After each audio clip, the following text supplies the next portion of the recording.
Good afternoon, and welcome to another segment of the Story Behind the Songs.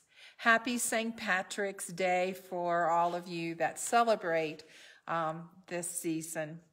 The story today I've really looked for Above the Hills, which is uses the Londonderry tune, but I couldn't find much history behind that particular poem set to the music of Londonderry air.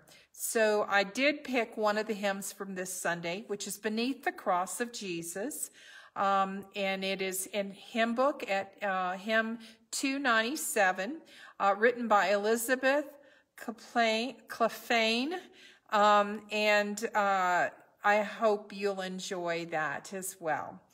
Beneath the cross of Jesus, I fain would take my stand, the shadow of a mighty rock within a weary land, a home within the wilderness, a rest upon the way, from the burning of the noontide heat and the burden of the day. Elizabeth Cecilia Douglas Clephane was born in Scotland in 1830 and died in 1869. She was the daughter of a county sheriff and lived most of her brief life near Edinburgh. Though in frail health most of her life, Elizabeth found strength to help the poor and sick in her town.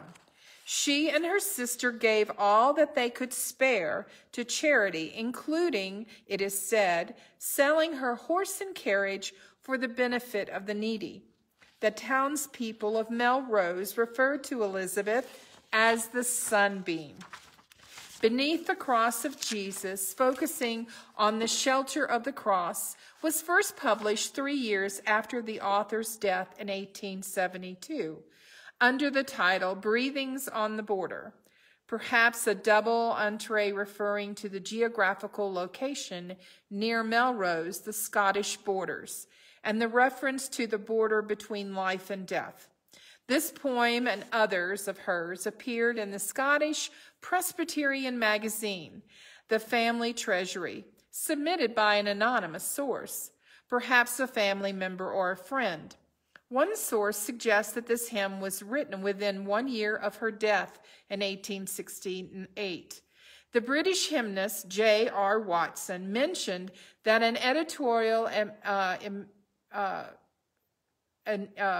accommodation was attached to the poem by an anonymous source. Submitting the poems said these lines, "Express the experiences, the hopes, and the longings of the young Christian lately released."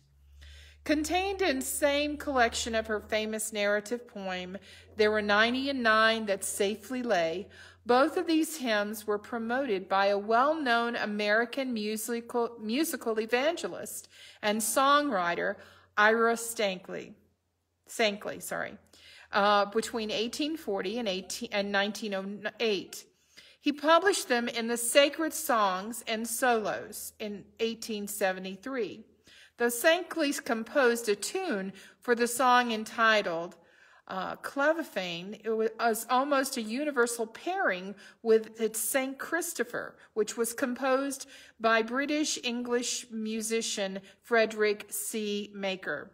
The hymn is full of comforting and perhaps paradoxical language about the cross, after all, an instrument of the cruelest torture. These include stanza 2, the shadow of the mighty rock, a home within the wilderness, a rest upon the way. An omitted third stanza provides an additional image of consolation, a happy shelter, a refuge tried and sweet, a trusting place, a ladder up to heaven, of reference to Jacob's ladder.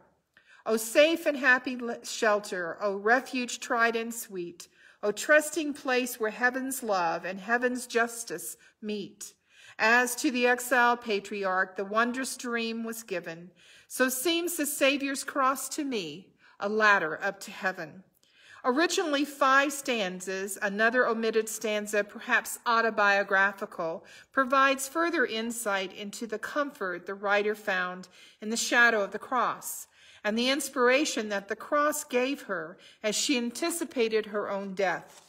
There lies beneath its shadow, but on the further side, the darkness of an open grave that gapes both deep and wide. And there between us stands the cross, 2 arms outstretched to save, like watchmen set to guard the way from that eternal grave.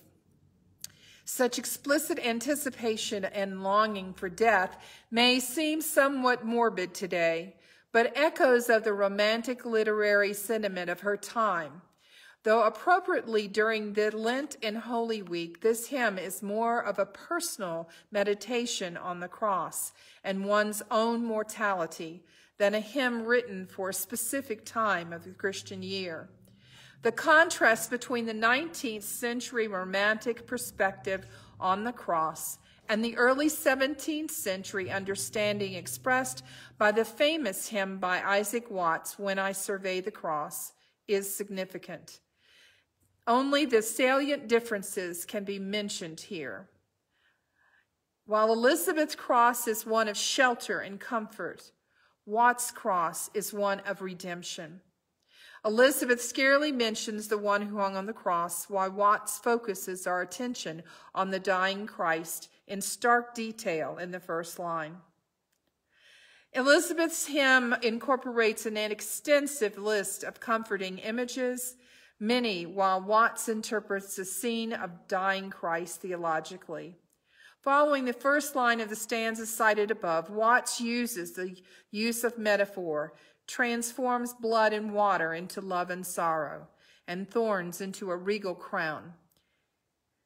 Finally, Elizabeth places her encounter with the sheltering cross as an act of personal solace.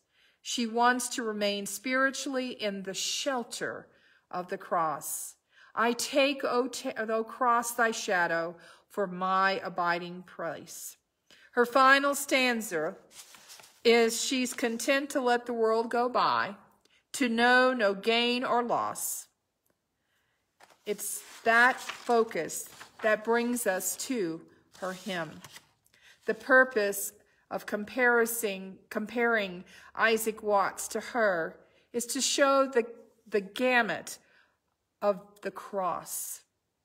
Elizabeth's reflection assumes a powerful posture of meditation, unlike what she states in her final stanza, content to let the world go by.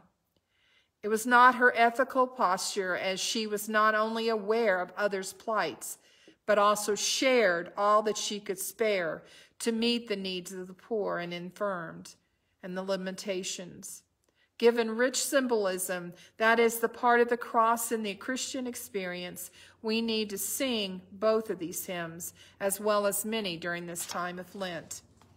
This information comes from the United Methodist Discipleship website and was submitted by Dr. Michael Hahn, professor of church music at Perkins School of Theology. We will be singing this hymn Sunday as we focus on this part of Lent and see the sweet richness that the cross can bring. So we're going to sing the first stanza of Beneath the Cross.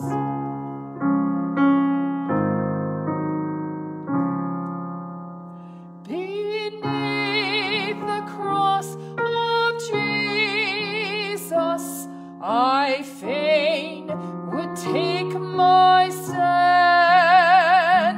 The shadow of a mighty rock within a weary land, within the wilderness, a rest upon the way, from the burning of the noontide heat and the burden of the day. So as we come to this time and wonder at the magnificent gift Christ is to us, and cherish the cross, not only in the pain and agony that is there, but in the shelter and beauty, as Elizabeth shares in this beautiful hymn. Thank you for joining me today. I thank Ken for watching and those that will watch this later. Please know you are welcome to join us by Zoom on Sundays or Facebook Live. At 8:30 is our first service, and 10:30 is our in-person service, with also Zoom and virtual being there. Again, thank you. And may you have a happy St. Patty's Day. God bless.